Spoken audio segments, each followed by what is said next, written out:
Hello guys, welcome to informational videos YouTube channel. इस channel में हम काफ़ी सारे इन्फॉर्मेटिव वीडियोस अपलोड करते रहते हैं, तो आप हमारे चैनल को सब्सक्राइब कर लीजिए जिससे आपको ऐसी ही इन्फॉर्मेशनल वीडियोस मिलती रहें। तो आज का हमारा टॉपिक है components of food. Components of food एक बहुत ही इंटरेस्टिंग और बहुत ही इम्पॉर्टेंट टॉपिक है हमारी लाइफ के लिए। ये हमारी दिनचर्या की ज़िंदगी से जुड़ा हुआ टॉपिक है। आप हर रोज़ फूड खाते हो, तो उस फूड के बारे में अगर आपको ढंग से नॉलेज हो तो ये बहुत अच्छी बात है, और इसी वीडियो में मैं आपको वही नॉलेज देने वाला हूँ। तो ये पार्ट सेकंड है कंपोनेंट्स ऑफ फूड का। अगर आपको पार्ट फर्स्ट देखना है तो आप डिस्क्रिप्शन में दी हुई लिंक पर क्लिक करके मेरी पार्ट फर्स्ट वाली वीडियो को देख सकते हैं, और उस वीडियो को देखने के बाद ही आप इस वीडियो को देखें, क्योंकि जब भी आपको ये वीडियो अच्छे से समझ आएगी। Water soluble vitamins. अब हम वाटर सॉल्यूबल वाइटामिन्स के बारे में डिस्कस कर रहे हैं। अगर आपको नहीं पता ये क्या होता है तो आप मेरा पार्ट 1 देखिए, जैसे कि मैंने बताया है।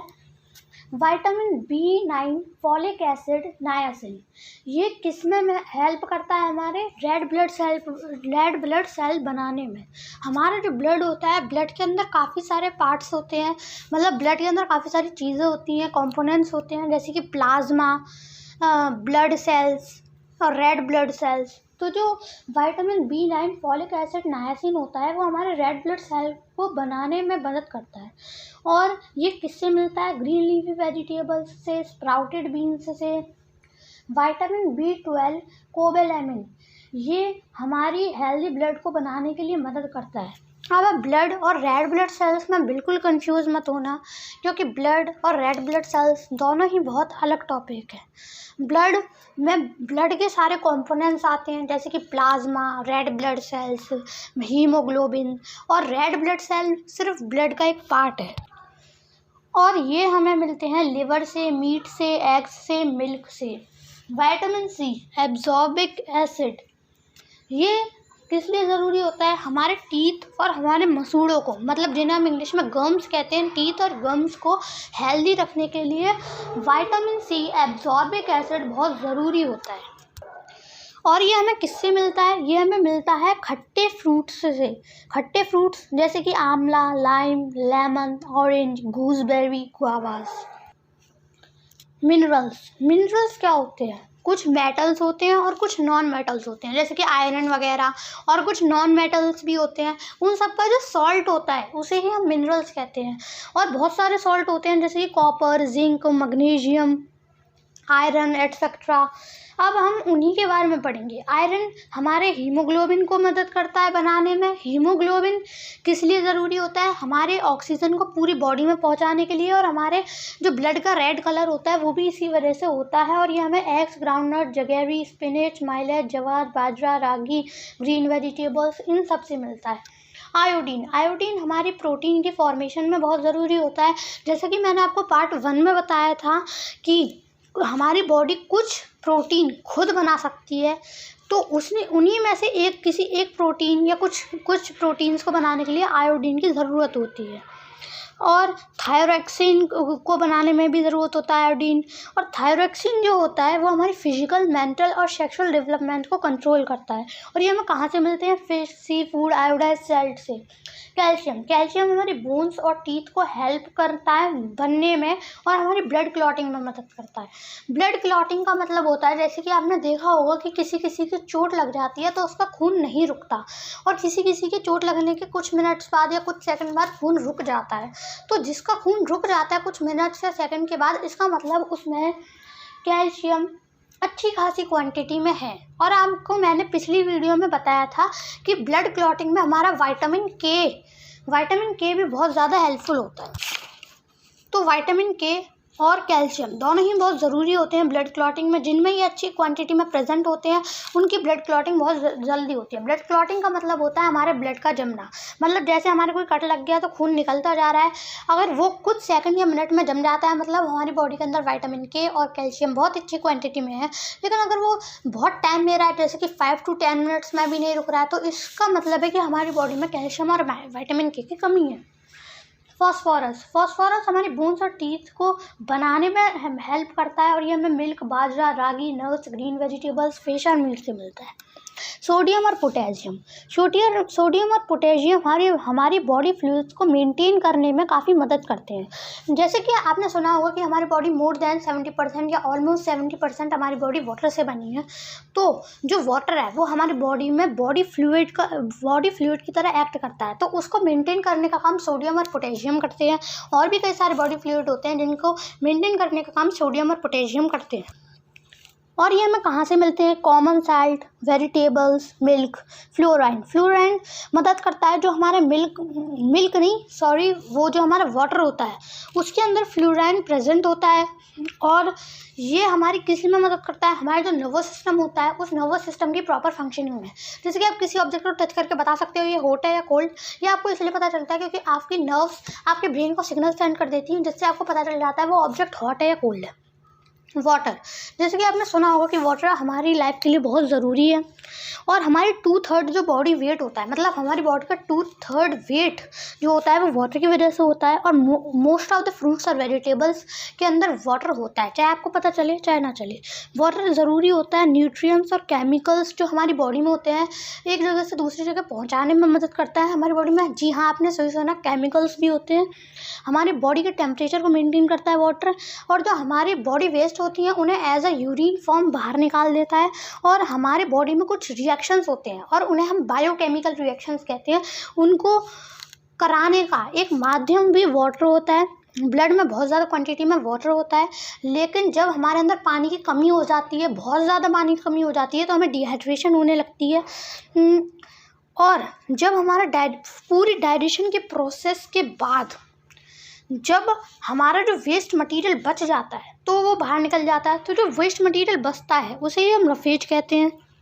और रफेज के भी काफ़ी सारे फंक्शंस होते हैं, जैसे कि वो हमारी बॉडी में वाटर को रिटेन करने में मदद करता है, हमारे फूड को बल्क प्रोवाइड करता है। मतलब जैसे कि आप खाना खाते हो तो आपको पेट में भारीपन सा लगता है, तो आपको लगता है हाँ मैंने अच्छे से खाना खा लिया, तो वो भारीपन डाइटरी फाइबर्स की वजह से ही होता है। कॉन्स्टिपेशन से हमें बचाता है डाइटरी फाइबर्स और रफेज। और रेगुलर बोल मूवमेंट में भी हेल्प करता है। बैलेंस डाइट, हम डाइट करते हैं मतलब खाना खाते हैं, ये वो वाली डाइट नहीं है। इसका मतलब है कि डाइट का मतलब खाना खाना। 2 टाइप्स की डाइट होती है, एक तो जो हम खाना खाते हैं नॉर्मल वो डाइट, और जैसे कि कोई खाना कम कर देता है तो उसे भी डाइट कहते हैं। इसमें हम खाना खाने के बारे में मतलब उस डाइट के बारे में बात कर रहे हैं। तो जब हम खाना खाते हैं उसके अंदर हर खाने के अंदर अलग अलग प्रोटीन्स, वाइटामिन, मिनरल्स या सिंपल वर्ड में अलग अलग न्यूट्रिएंट्स प्रेजेंट होते हैं।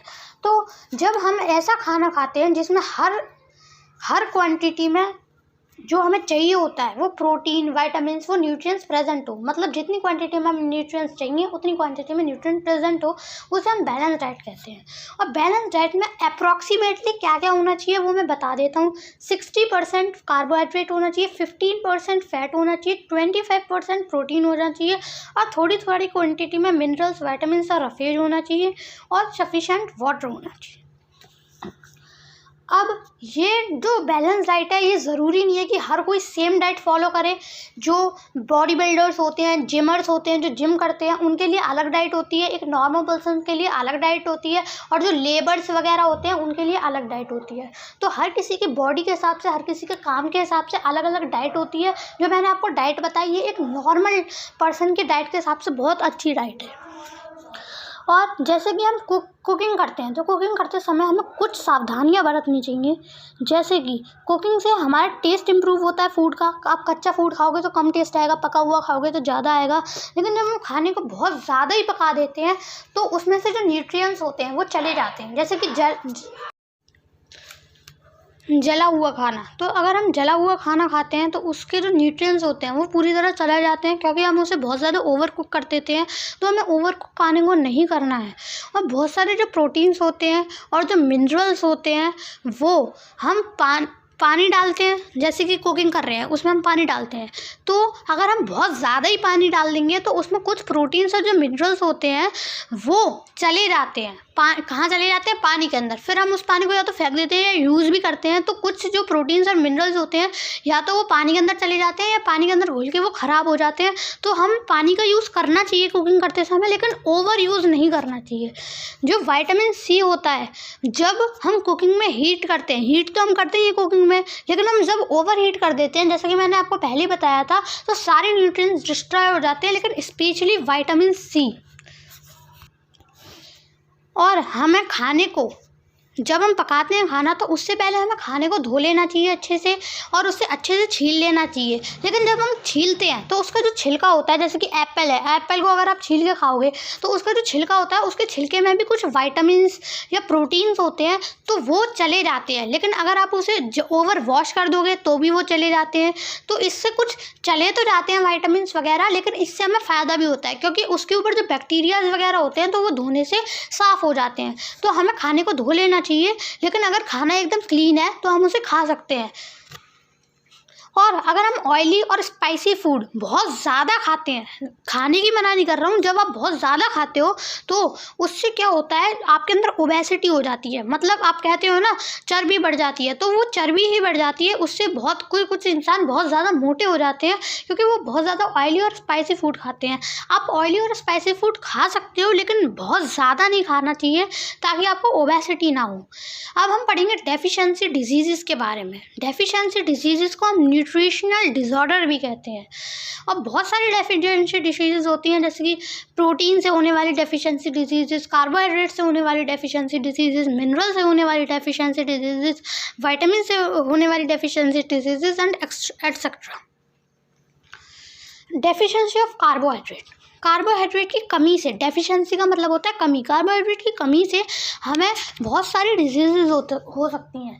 जैसे कि जिस पर्सन के अंदर कार्बोहाइड्रेट की कमी होगी, उसको जनरल वीकनेस का सामना करना पड़ेगा। मतलब उसके अंदर काफ़ी ज़्यादा कमज़ोरी रहेंगी, उसके अंदर स्टेमिना की भी काफ़ी ज़्यादा कमी रहेगी। लेकिन अगर आपके अंदर फैट की कमी है, डेफिशिएंसी ऑफ फैट है, जैसा कि मैंने आपको पहले बताया था कि कार्बोहाइड्रेट और फैट दोनों एनर्जी देते हैं, लेकिन फैट स्टोर करते हैं हम, हमारी बॉडी स्टोर करती है, और इमरजेंसी समय में हम उस फैट को यूज़ करते हैं, हमारी बॉडी यूज़ करती है, हमें पता नहीं चलता, हमारी बॉडी ऑटोमेटिकली उसे यूज़ कर लेती है। लेकिन जब भी हमारे अंदर फैट की डेफिशिएंसी मतलब कमी होती है, तो उससे बॉडी में वीकनेस आ जाती है और लैक ऑफ स्टेमिना हो जाता है। अब आप कहोगे कि फैट्स और कार्बोहाइड्रेट में क्या अंतर है, दोनों से सेम डिजीज़ होती हैं।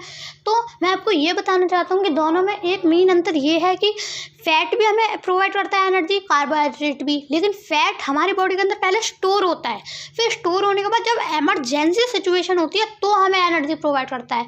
लेकिन अगर इमरजेंसी सिचुएशन नहीं है तो हमें एनर्जी प्रोवाइड नहीं करेगा। लेकिन कार्बोहाइड्रेट जैसे हम खाएंगे तो हमारे बॉडी के अंदर ऑटोमेटिकली एनर्जी आ जाएगी, वो स्टोर नहीं होता। प्रोटीन्स की डेफिशिएंसी से, मतलब प्रोटीन की कमी से हमें काफ़ी सारी डिजीज़ हो सकती हैं, जैसे क्वाशियरकॉर और मेरस्मस। और विटामिन्स की डेफिशिएंसी से भी हमें काफ़ी सारी डेफिशिएंसी डिजीज़ हो जाती हैं।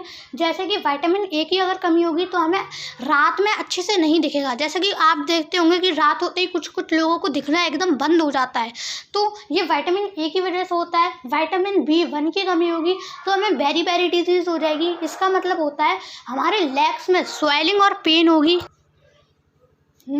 तो बेरी की वजह से क्या होता है, हमारे लेग्स में स्वेलिंग और पेन होता है, डिजीनेस होती है, हमें पैल्पिटेशन होती है। और विटामिन सी से हमें स्कर्वी होता है, मतलब हमारे जो मसूड़े होते हैं उनमें से खून आने लग जाता है, वो सूज जाते हैं। और हम जैसे कोई भी ठंडी चीज़ खाते हैं तो हमारे मसूड़ों में लगती है। ये किसकी वजह से होता है, विटामिन सी की कमी की वजह से होता है, और ये एक बीमारी होती है जिसे हम स्कर्वी कहते हैं।